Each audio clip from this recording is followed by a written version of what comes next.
in a world of hybrid work, the opportunities to really share your wins, your successes, not just here's what I got to do by Wednesday, but how are you highlighting and how are you pulling from your people? We have to be very deliberate about asking for that feedback or giving that feedback. And so how we operate a team meeting on Zoom may be, different than how we do it in a meeting room, or when we have half people on the phone and half people, not, whatever it may be, whatever platform we're using. And I think in this world of hybrid work, then we have to be really cognizant. If we can't see people, or if they're choosing to have that, how are we thinking about them and their potential and their performance? Welcome to another episode of Team Anywhere, where CEOs, leaders, and experts at building teams, companies, organizations, and amazing cultures share how to lead from anywhere in the world. I'm your co-host on the East Coast, Ginny Bianco Mathis. And I'm your co-host on the West Coast, Mitch Simon. And we invite you to join us to Team Anywhere.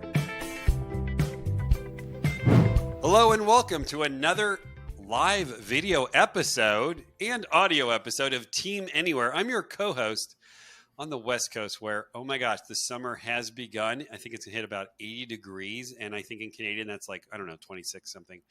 And that's on the West Coast.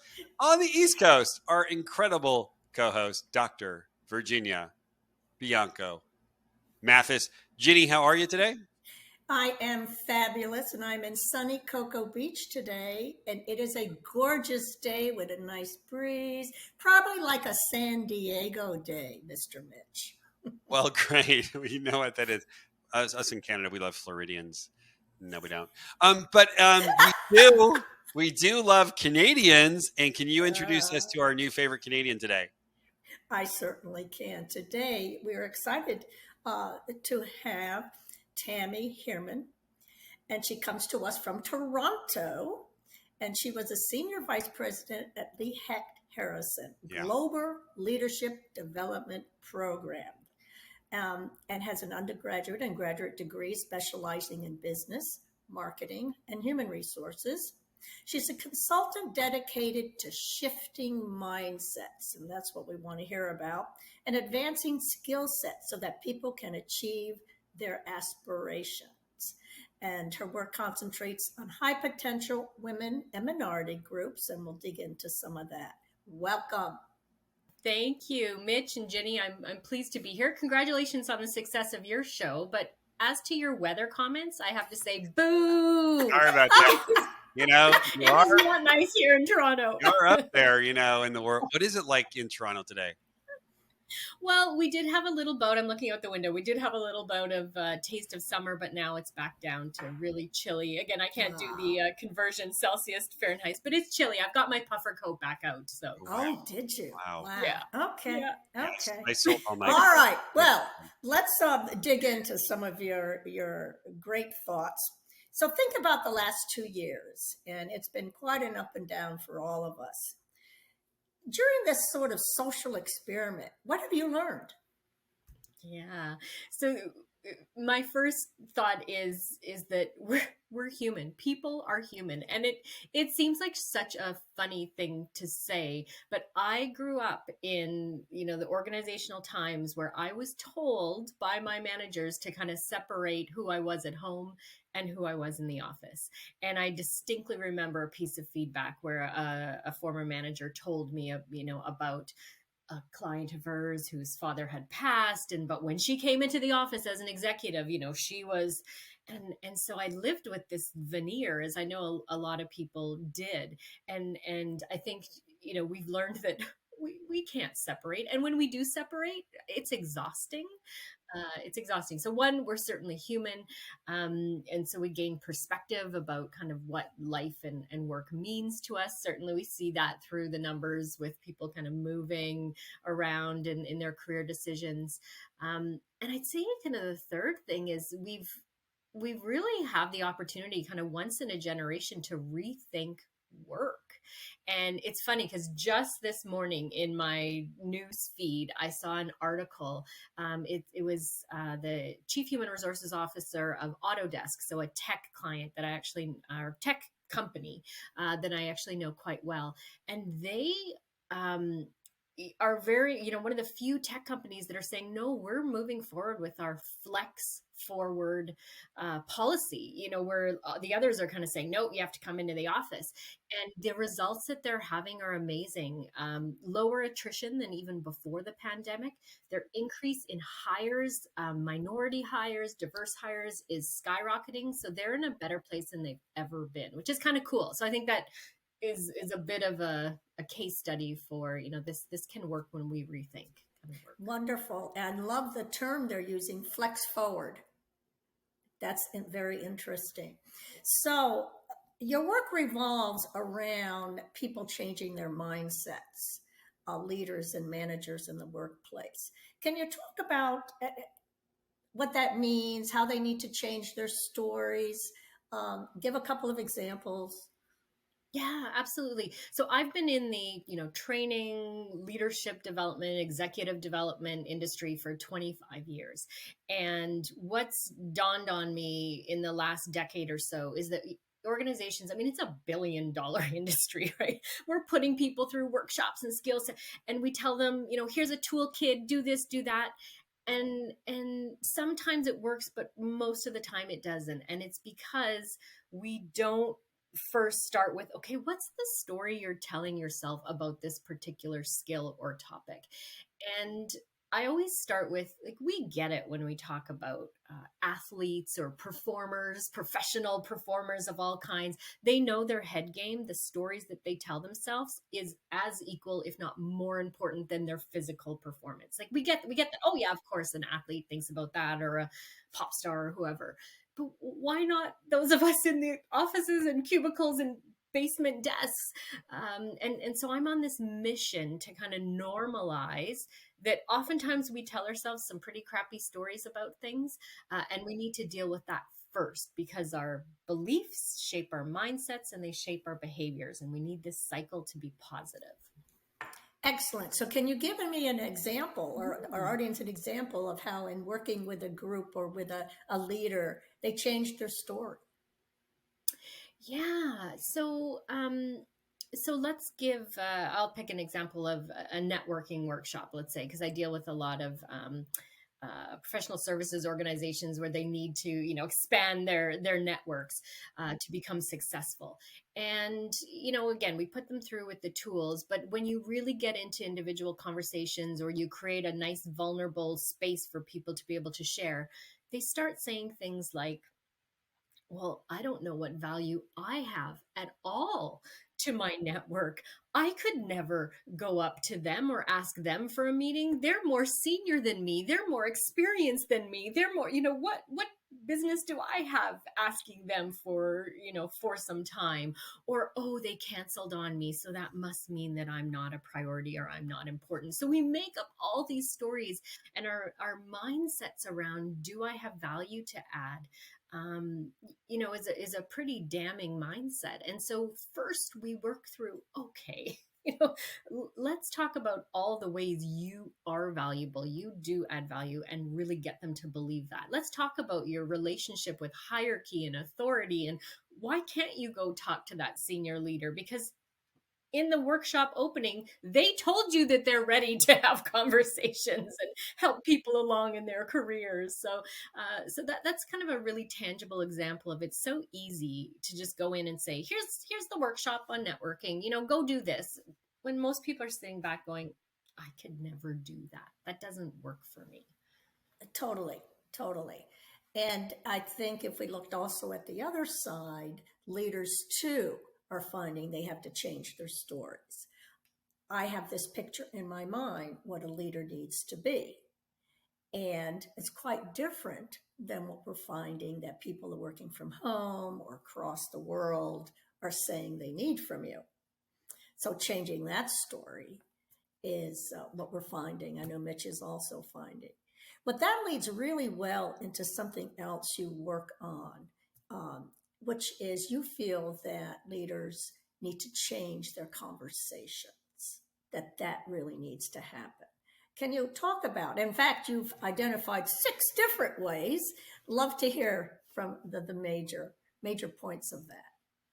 Yeah, so that was a a beautiful intro, Ginny, when you said that it's never been harder for leaders to kind of do their jobs, because there's the the business or the organizational aspects, but then there's all this stuff around around us being humans and messy humans and empathy. And we've been hearing so much about, empathy fatigue or compassion fatigue and all these things. I But guess what? know. That's not going away, right? Us as humans are not going away. I just have no more empathy.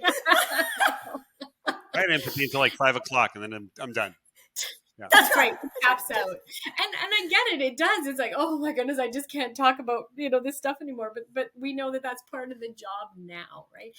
So yeah. So what I've been talking about are kind of what are the 6 conversations that people need to have with their leaders, and leaders need to ensure they're having with their people. And so some of them we've always been having, but I think the context has changed. So that check-in conversation, how are you? Yeah, I'm fine. But I think there's a nuance now to that, because things happen in our personal lives. We may or may not choose to share that. Leaders may not hear all of that, but there's also all these world and local events that happen that are impacting people. So I remember, a woman that I was coaching when things happened in Iran with the woman who was, killed by the morality police. She's an Iranian who has family back there. For months, she was still traumatized. And she said, I don't know, my managers stopped asking me and it's still impacting me. And I don't know what to do. Like, should I talk to them about it? And our whole coaching session was just on that. And so the check-in conversation, I think, is something that we really have to learn how to do well. And then there's the, here's what I'm working on, the task conversation. That's number 2. But again, I'm always urging people, you have to find out, especially in a world of hybrid work, the opportunities to really share your wins, your successes, not just, here's what I got to do by Wednesday, but how are you highlighting and how are you pulling from your people their wins and successes so you really know what's going on? So you have to really ask that, right? Yeah. Well, what are 3 things that went really well? I mean, yeah. Exactly. That's a great way to kind of get to it quickly. Right. And then, of course, there's always been the career conversation. But again, in this world of, talent's hard to find, restructuring, all of these things, that's more important than ever. But I think what has changed is kind of the last 3: influence, visibility, and impact, because people are potentially hybrid, is getting feedback on how do I influence in this hybrid world? How do I understand what's important to my stakeholders when I may not be able to see them as often? How do I gain visibility when I can't just pop by and see them in the coffee room, perhaps? And how am I having impact? I can't tell you how many people struggle with social anxiety in going back to having conversations in person. Yeah, they forgot.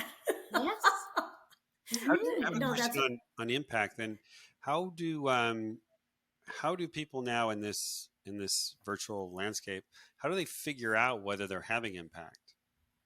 Not that they knew before, by the way, but how do they figure it out now in this? Well, they may or may not have known before, right? And so my point is, we have to be very deliberate about asking for that feedback or giving that feedback. And so how we operate a team meeting on Zoom may be, different than how we do it in a meeting room, or when we have half people on the phone and half people, not, or on the Zoom, whatever it may be, whatever platform we're using. So I think we constantly have to ask and give feedback around, how am I landing? Are my points coming across? Do people feel that they're included in this conversation? All of those things. I think we have to be incredibly deliberate about checking in on those things. Hi. We are taking a quick break to remind you to support our podcast by hitting the subscribe button and leaving us a review. Your feedback means a lot to us. And with that, we can put together more engaging and thought-provoking content for leadership and remote work. I think maybe your 6 conversation points bleed into a side conversation that you and I had, that sometimes the team might be working well out there in the hybrid world, and it's the team leader that's screwing things up. Could you say a little more about that? Yeah. So what we were talking about is there's, many ways we have to build our team, and we have to be very cohesive and effective within our team unit, but also across the organization, because no team works in isolation. And of course, then upward as well, right? To manage up. And I think so many team leaders default to really paying attention to the cohesiveness of their team, their effectiveness, and their Yes. cohesiveness of the team. And of course, yes, because there's likely a lot of work to do there. But I have seen teams, and this gets to your question of they're gelling. I mean, their employee engagement scores might actually be higher than most other teams, but they've become this little solidified unit that is almost an us and them with the rest of the Oh, organization. interesting. Yes. And right now, I'm coaching two people who have told me that they're caught in the crosshairs of that, because even though their team is Oh. working well, when they go in, and of course, oftentimes we're on projects where we're reporting to two different, areas or two different leaders. And when those leaders are fighting, or when they're not able to effectively influence across, they don't know who to listen to. They're getting bad talk from their bosses, from the others, and they feel like they're caught in the middle of this fight, and that's not effective. So those leaders need to pay attention to managing across the organization. I like that. Yeah. We have actually not heard enough of that. So that's why I wanted you to speak more about it. You also said something interesting in some of your work around leaders needing to be aware of their own biases. And how they define and reward potential, flexibility, and confidence. Share more. Yeah. So because a lot of the work I do is with kind of women and other identified minorities, and most, I want to say most, fingers crossed, organizations today are paying attention to having diverse, inclusive teams, belongingness, whatnot, is we have to be incredibly aware now as leaders and as team leaders about how we're interpreting things like, well, so I started with flexibility, potential, and confidence. So flexibility, right? It's exactly what your podcast talks a lot about, this being able to. But back in the day when it was introduced, flexibility was seen as this panacea for, working families, mostly women, but men as well, to, kind of have it all at work. But it very quickly became seen as an accommodation, or interpreted as, like, I've had people tell me, oh, I don't dare take advantage of that policy because then I'm seen as not having drive, as not having initiative. So yeah, the policy's there, but I'm not going to use it because of the downside of it. So and I think in this world of hybrid work, then we have to be really cognizant of, if we can't see people, or if they're choosing to have that, how are we thinking about them and their potential and their performance, right? If we offer a policy, then we have to have the trust that people are doing that work. So that's something really I know that a lot of, especially women, are struggling with, in terms of flexibility. And then potential and confidence is, sadly, we still, and we all do this, all of us.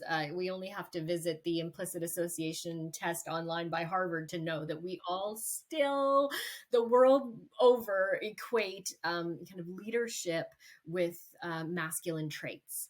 And if we're being honest, it would be, more white masculine traits.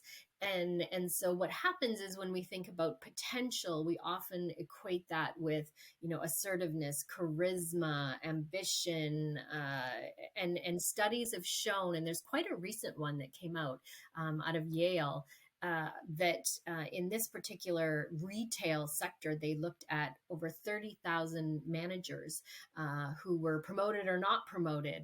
And even though women had the best, like by far, performance, current day performance, they weren't seen as having the potential to go into. And again, study after study shows this. So it's like, how are we thinking about potential and confidence, right? It's not always the people that are knocking down our doors or our Zoom calendars, whatever, saying, I want this, I want that are the best suited for opportunities. Yet our biases think that that's the case. Yes, and we fall back on those biases. And I think the hybrid environment, unfortunately and fortunately, plays to both sides. On the one hand, you're not in front of me as much anymore, so my biases may come up and I play to them now more easily. And the opposite, if I'm truly adopting some of these hybrid characteristics and behaviors that do increase inclusion, I'm now meeting more often one on one with some key players, and I'm seeing some opportunities now that I didn't see before because I just wasn't paying attention as much. I'm being much more mindful of reaching out. The studies over the next 5 to 10 years will be very interesting. So I do want to sort of conclude with your expertise has been dealing with women and minorities. What kind of challenges, and you spoke about it a little, but why should we spend some special effort to that? And I will now share with you one of my biases that I don't know how Mitch would feel. There's a piece of me that doesn't want to go there. There's a piece of me that feels everyone is in the same boat. We all are going hybrid. We all have to see what the culture is. We need to see what those characteristics are going to be for success and failure. There's still going to be a definition for each, organizations. And why should we look more specifically to women and minorities? Now, of course, I know the book answer to that. Could you please speak to it?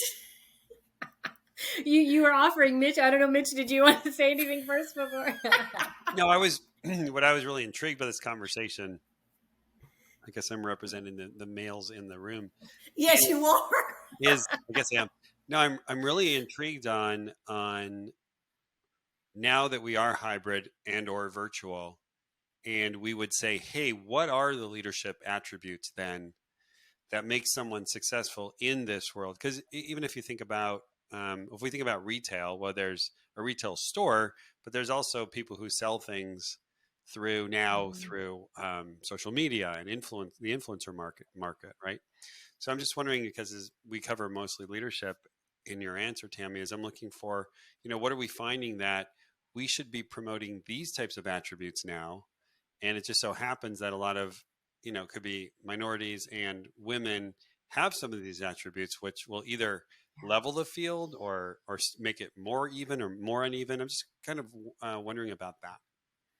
Absolutely. Oh my goodness. We could talk all day about this. Okay. How do I net out these? So I think there's two things on the table. Right. The first one is, Ginny, is your why, why do we still need to kind of pay attention to this? Because the numbers don't lie. Yeah. So when we look at the latest data that was presented at the World Economic Forum, and I'll say North America, so US and Canada, we are still among the lowest, not only in representation, but in gender pay gaps. And you would think, oh my goodness, how can that be? We think of ourselves so progressive. We're not. That's it. We can't, I guess I don't want to embrace that reality. Yeah. So. I think we're number 4 worst. I mean, it's awful. We're right up there in OECD countries with gender pay gap. Wow. And even, for example, let's stick with the retail sector since I gave the example. The vast majority who work in the bottom rungs of the retail are women, but the numbers aren't reflected up at the top. So the numbers just don't lie, right? And so that's why we need to continue. And we're talking about women, but talk about intersectionality, about, other underrepresented groups. It's just worse and worse and worse and worse. So that's why we still need to pay attention.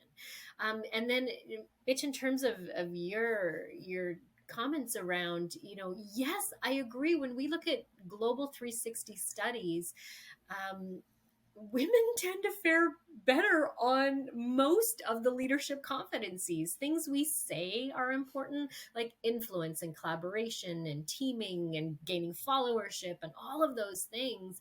And yet it's still not what counts up at the C-suite, right? It's the strategic skills, it's the P&L, it's the business plan, it's all of that stuff. And I'm so passionate about this. I spend so much time talking to organizations about women have these skills, but we are so in the weeds with the tactical because we are so good and proud at running our to-do lists and our execution and give it to me and I'll get it done at work and at home for the Yeah. most part, Yeah. that we have those strategic skills, but we're not showcasing them, and being recognized for them. And that's still what gets up to the higher levels. Those are the skill sets. And it's kind of the only ones where women are perceived as lower. Interesting. So you're saying that so what you're actually saying on a couple of fronts is that women actually have a lot of the skill sets that are in the leadership skill set toolkit. Yeah. They're just not historically and now not being recognized that they actually have those skill sets. They're not demonstrating. They're not highlighting them. Yes. It's almost like, do you see what I just did? Yeah. They're not And highlighting this over here, and this over here. Yeah. And then how can, and Tammy, what language can they use? What kinds of things that they can use that will not only be noticed, but then accepted, Yes. right? Without them being called a you-know-what. Yes. Well, that's just it. And so now we're back to the stories and the mindsets again, right? So in terms of sharing, actually, let me tell you about this great project. If girls are socialized, that's bragging, that's boasting, socialized differently than little boys. And so this notion of that, I actually have to, one, I shouldn't even have to tell people because my work should speak for itself. That's the meritocracy. But two, that if I do, it feels gross to me. And Jenny, to your point, but the research is mixed on this, that they'll get called so-and-so, if they do talk about kind of their capabilities. The research is mixed. So what I say is, if you're damned if you do and damned if you don't, you might as well do the thing that benefits you and everyone. I love it. I love it. That's a fabulous place to finish. So how can people get in touch with you? Oh, yes. So TammyHeermann.com is my website, as well as LinkedIn and Instagram. And my book is at all major retailers, Amazon and Barnes & Noble, you name it. Please give the name of this wonderful book. Yes. So it's called Reframe Your Story, a real talk for women who want to let go, do less, and be more together. And and it highlights a lot of what we've been talking today and more. Fabulous. Mitch. Great. Well, I want to thank you, Tammy, for coming all the way from Toronto to visit us on the coast today. As we're just going to leave here, go get some drinks, and sit on the beach. So I do want to thank you for that. Thank you, Jenny, as well. And I want to thank all of our listeners who stay tuned every week. Please share this episode if you've loved it, as we have, with your friends, family, and colleagues. And we'll see you next time on our next episode of Team Anywhere. We hope you enjoyed this episode. Now, don't forget to hit the like button and subscribe to our channel for more engaging content from our podcast. And if you enjoyed this episode, please share the video with your friends so they can join the conversation too.